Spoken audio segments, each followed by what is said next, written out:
വഖഫ് അധിനിവേശ വിരുദ്ധ സമരം തണുപ്പിക്കാൻ അണിയറ നീക്കങ്ങളുമായി ഇടതു വലതു മുന്നണികൾ. സമരസമിതിയിൽ ഭിന്നിപ്പുണ്ടാക്കാൻ റിലേ നിരാഹാര സമരം അവസാനിപ്പിക്കാനുമുള്ള ശ്രമങ്ങളാണ് നടക്കുന്നത്.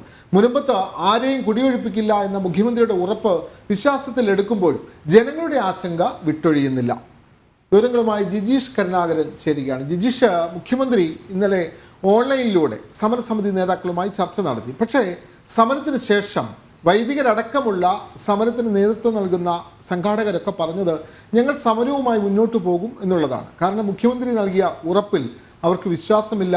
സ്വന്തം ഭൂമി തന്നെ അവർക്ക് കരമടയ്ക്കാൻ പോലും സാധിക്കാത്ത സാഹചര്യം. അപ്പോൾ സമരം തുടരാൻ തന്നെയല്ലേ ഇവരുടെ തീരുമാനം? ജിജീഷ് കരുണാകരൻ.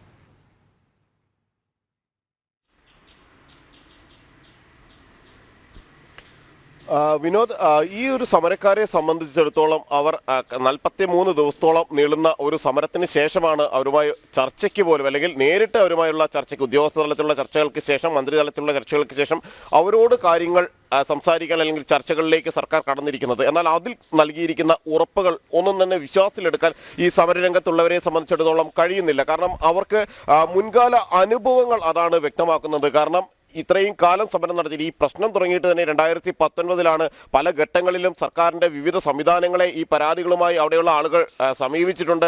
തങ്ങളുടെ ഭൂമി നഷ്ടപ്പെടുന്ന സാഹചര്യം, അതിന്മേൽ അനാവശ്യമായ അവകാശവാദവുമായി വഖഫ് ബോർഡ് വരുന്നു, നികുതി അടക്കാൻ കഴിയുന്നില്ല എന്നെല്ലാം പറഞ്ഞുകൊണ്ട് പരാതികളുമായി വന്നപ്പോഴൊന്നും തിരിഞ്ഞു നോക്കാത്ത ആ സർക്കാർ സംവിധാനങ്ങളാണ് ഇപ്പോൾ ഉറപ്പ് നൽകുന്നത്. യാതൊരു തരത്തിലുള്ള പ്രശ്നങ്ങളും ഉണ്ടാകില്ല, നിങ്ങൾക്ക് നിങ്ങളുടെ ഭൂമിയിൽ തന്നെ തുടരാൻ കഴിയും, ആ തടസ്സങ്ങളെല്ലാം തന്നെ സർക്കാർ തലത്തിൽ നീക്കുമെന്ന് പറയുമ്പോൾ അതിനെ വിശ്വാസത്തിലെടുക്കാൻ കഴിയുന്നില്ല.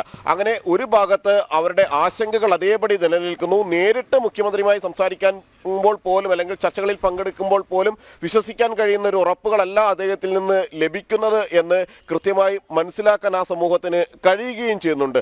അതേ സമയത്ത് തന്നെ ഈ സമരം എങ്ങനെയും അവസാനിപ്പിക്കണം, അല്ലെങ്കിൽ സമരത്തെ പൊളിക്കണം, സമരം ഇല്ലാതാക്കണം, സമരം മുന്നോട്ട് പോകുന്ന സാഹചര്യം ഒഴിവാക്കണം എന്ന ദൃഢനിശ്ചയത്തോടെ പ്രവർത്തിക്കുന്ന ഒരു വിഭാഗമുണ്ട്. അതിൽ കോൺഗ്രസിന്റെ ആളുകളുണ്ട്, കോൺഗ്രസ് നേതൃത്വം നൽകുന്ന UDF ഉണ്ട്, ഒപ്പം തന്നെ CPM നേതൃത്വത്തിൽ ഇടതുപക്ഷം എല്ലാം തന്നെ കഴിഞ്ഞ കുറേ നാളുകളായി ശ്രമിക്കുന്നത് ഈ സമരം എങ്ങനെയും അവസാനിപ്പിക്കുക, അത് അവർക്ക് നീതി നൽകിക്കൊണ്ട് അവസാനിപ്പിക്കുക എന്നതല്ല, മറിച്ച് മറുഭാഗത്തിന് ഈ വഖഫ് ബോർഡിന് അവരുടെ അവകാശവാദത്തിൽ നിന്ന് പിന്നോട്ട് പോകാതെ തന്നെ അതേ സ്ഥാനത്ത് തന്നെ യാതൊരു തരത്തിലുള്ള ഉറപ്പുകളും നൽകാതെ ആ തീരദേശവാസികൾ നടത്തുന്ന സമരം അത് എങ്ങനെയും അവസാനിപ്പിക്കാനുള്ള ശ്രമങ്ങൾ ആസൂത്രിതമായി തന്നെ കഴിഞ്ഞ കുറേ ദിവസങ്ങളായി നടക്കുന്നു. അത് കൂടുതൽ ശക്തമായി മുന്നോട്ട് പോവുകയും ചെയ്യുന്നു എന്നാണ് ഈ ഘട്ടത്തിൽ മനസ്സിലാക്കുന്നത്. ആദ്യം സമരക്കാർക്കിടയിൽ, അല്ലെങ്കിൽ ഈ സമരസമിതിയിൽ ഒരു വിള്ളൽ ഉണ്ടാക്കാനുള്ള ശ്രമമാണ് ആസൂത്രിതമായി രണ്ട് മുന്നണികളും നടത്തിയത്. പ്രധാനമായും അതിന് നേതൃത്വം നൽകിയത് കോൺഗ്രസ് ആണ്. കാരണം ഈ തീരദേശ മേഖലയിലെ ജനത എന്ന് പറയുന്നത് കോൺഗ്രസിന്റെ ഒരു സ്ഥിരം വോട്ടുകളായിരുന്നു, അല്ലെങ്കിൽ അവർക്ക് ഉറപ്പിക്കാവുന്ന വോട്ടുകളായിരുന്നു. എറണാകുളം MP ഹൈബി ഈഡന് പലപ്പോഴും വിജയം സമ്മാനിച്ച, അല്ലെങ്കിൽ അതിന്റെ ഭൂരിപക്ഷം വർദ്ധിപ്പിക്കുന്നതിനെല്ലാം തന്നെ സഹായിച്ചിരുന്നത് ഈ ഒരു മേഖലയിൽ നിന്നുള്ള വോട്ടുകളായിരുന്നു. അതുകൊണ്ട് തന്നെ കോൺഗ്രസ് അവരുടെ ഉറപ്പുള്ള വോട്ടുകളായി കരുതിയ അതേ ആളുകൾ തങ്ങൾക്കെതിരെ സമരം ചെയ്യുന്ന ഘട്ടത്തിൽ പോലും അവിടെ ഒരു ഭിന്നിപ്പ് ഉണ്ടാക്കാനാണ് കോൺഗ്രസിന്റെ ഭാഗത്തു നിന്നുള്ള ശ്രമങ്ങൾ ഉണ്ടായത്. അങ്ങനെ സമരസമിതിയിൽ തന്നെ അഭിപ്രായ വ്യത്യാസങ്ങൾ ഉണ്ടാക്കാനുള്ള ശ്രമങ്ങൾ നടന്നു.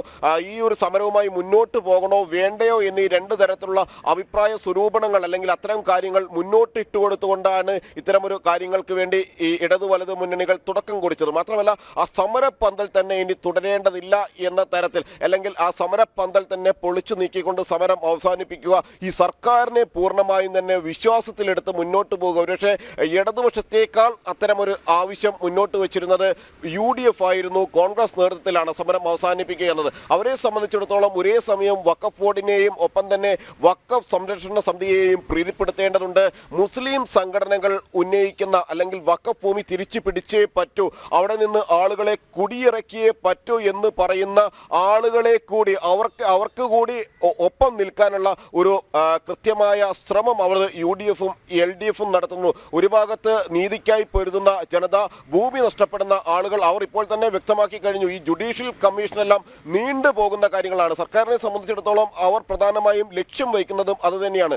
ഒരു ജുഡീഷ്യൽ കമ്മീഷനെ വയ്ക്കുന്നു. സാധാരണ നിലയിൽ നമുക്കറിയാവുന്നതുപോലെ ജുഡീഷ്യൽ കമ്മീഷനുകൾ ഒരു നിശ്ചിത കാലാവധിയിലേക്ക് നിയോഗിക്കപ്പെടുന്നു എങ്കിൽ കൂടി അത് ഏറെ നാളുകൾ, 3 മാസം പറയുന്നു, പിന്നീട് 6 മാസവും 1 വർഷവും 2 വർഷവും എല്ലാം കാലാവധി നീട്ടി ചോദിച്ച ശേഷം ഈ അന്വേഷണം പൂർത്തിയാക്കുന്നതിന് വേണ്ടി അത്തരത്തിൽ നീണ്ടുപോകുന്ന ഒരു സാഹചര്യം ഉണ്ടാകും. ആ ഒരു സാഹചര്യവും ആ ഒരു അവസ്ഥയും തന്നെയാണ് സർക്കാർ ലക്ഷ്യമിടുന്നത്. ആ ജുഡീഷ്യൽ കമ്മീഷനെ നിയോഗിക്കുക, പിന്നീട് ഒരു തീരുമാനമാകാതെ വീണ്ടും അനന്തമായി നീളുന്ന സാഹചര്യം ഉണ്ടാകുക, ഇതിനിടയിൽ സമരം തുടരാതെ അല്ലെങ്കിൽ ഇവരെ വിശ്വാസത്തിലെടുത്തുകൊണ്ട് സമരം നിന്ന് പിന്മാറണമെന്ന് അവരോട് ആവശ്യപ്പെടുക, അങ്ങനെ സമരപ്പന്തൽ തന്നെ പൊളിച്ചു മാറ്റിക്കൊണ്ട് സമരം ഒരു ഭാഗത്ത് അവസാനിപ്പിക്കുക.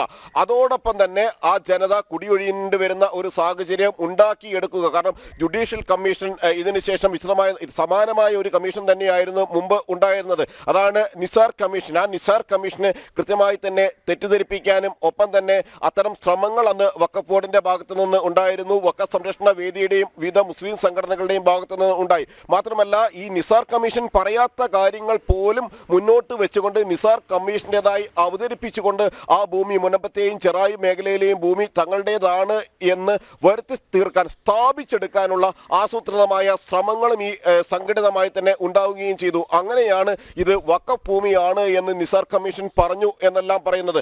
അത് നേരത്തെ തന്നെ ഇതുമായി ബന്ധപ്പെട്ടുകൊണ്ട് ഫറൂഖ് കോളേജ് നൽകിയ ചില മൊഴികളെ, ഫറൂഖ് കോളേജിൽ നിന്ന് ലഭിച്ച ചില വിശദീകരണങ്ങളെ അതേപടി ഈ കമ്മീഷൻ റിപ്പോർട്ടിൽ ഉൾപ്പെടുത്തിയപ്പോൾ, നിസാർ കമ്മീഷൻ റിപ്പോർട്ടിൽ ഉൾപ്പെടുത്തിയപ്പോഴാണ് അതിനെ വളച്ചൊടിച്ചുകൊണ്ട് അത് വഖഫ് ബോർഡിന്റെ അവകാശങ്ങൾക്ക് അനുകൂലമാകുന്ന രീതിയിൽ അല്ലെങ്കിൽ വഖഫിന്റെ അവകാശങ്ങൾക്ക് അനുകൂലമാകുന്ന രീതിയിലേക്ക് മാറ്റാനുള്ള ശ്രമങ്ങൾ നടത്തിയിരിക്കുന്നത്. അതുകൊണ്ട് തന്നെ ഈ 43 ദിവസം പിന്നിടുന്ന സമരം എങ്ങനെയും അവസാനിപ്പിക്കുക, നീതി ലഭിക്കാതെ തന്നെ, തീരദേശ ജനതയ്ക്ക് നീതി ലഭിക്കാതെ തന്നെ അവസാനിപ്പിക്കുക.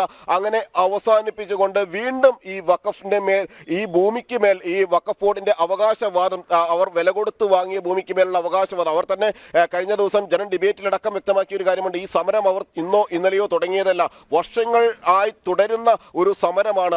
ആ സമരങ്ങളിൽ നിരവധി ആളുകൾക്ക് പോലീസിൽ നിന്ന് ക്രൂരമർദ്ദനങ്ങൾ ഏറ്റുവാങ്ങേണ്ടി വന്നിട്ടുണ്ട്. ആ സമരം അവർ ജീവിക്കാനുള്ള ഒരു സമരമായി തുടങ്ങി വെച്ചതാണ്. അത് ഇന്നത്തെ തലമുറയല്ല, ഇവർക്ക് മുന്നിലുള്ള 2 തലമുറ മുമ്പ് തന്നെ ഈ ഒരു സമരരംഗത്ത് തുടർന്നിരുന്നു. കാരണം വഖഫ് ഈ അവകാശവാദം ഉന്നയിച്ചു തുടങ്ങിയത് ഈ കഴിഞ്ഞ ദിവസങ്ങളിൽ മാത്രമല്ല, 404 ഏക്കർ ഭൂമിയും വഖഫിന്റേതാണ്, ഇവിടെ നിന്ന് കൊടിയൊഴിയണം എന്നെല്ലാം പറഞ്ഞുകൊണ്ട് വർഷങ്ങൾക്ക് മുമ്പ് അവകാശവാദം ഉന്നയിക്കുന്നു. അന്ന് തുടങ്ങിയ നിയമ പോരാട്ടമാണ്, അന്ന് തുടങ്ങിയ സമര പോരാട്ടമാണ്. മുനമ്പം സമരഭൂമിയിൽ വഖഫിന്റെ കയ്യേറ്റത്തിനെതിരെ നടക്കുന്ന സമരം അവർ അവസാനിപ്പിക്കുന്നില്ല, ശക്തമായി മുന്നോട്ട് കൊണ്ടുപോവുകയാണ്. ഇന്നലെ മുഖ്യമന്ത്രി സമരസമിതി നേതാക്കളുമായി ഓൺലൈൻ ചർച്ച നടത്തി. പക്ഷേ സമരസമിതി നേതാക്കൾ ഇതിൽ തൃപ്തരല്ല. അതുകൊണ്ട് തന്നെ അവർ സമരവുമായി മുന്നോട്ട് പോകുമെന്നുള്ള കാര്യങ്ങളാണ് ജിജീഷ് കരുണാകരൻ റിപ്പോർട്ട് ചെയ്യുന്നത്.